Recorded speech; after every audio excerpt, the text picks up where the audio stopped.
In today's video, I'll show you how to add a mind map in Miro, one of the best tools for visually organizing ideas, brainstorming, and planning projects with clarity and flow. Let's get started. First, open your Miro board. On the left-hand toolbar, look for the mind map icon. If you don't see it, click on More Apps. Then type Mind Map into the search bar. Once it appears, drag and pin it to your toolbar for easy access in the future. Now, click the Mind Map tool, then click anywhere on your board to place the root node. This is your main idea or central topic. Type in your subject and you've got the starting point for your mind map. To expand it, press the tab key to add a child node or subtopic branching of your main idea.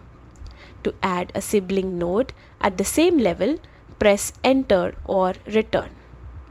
You can navigate between nodes using your arrow keys, making it super easy to edit and explore your map. If you want to reorganize your ideas, just hold Ctrl on Windows or Command on Mac, then drag a node to a new parent node.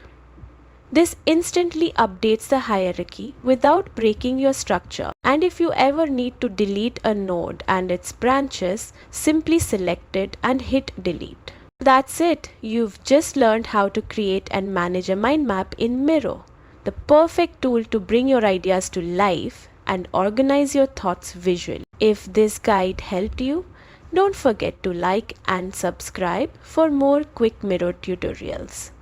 Thanks for watching and happy mind mapping.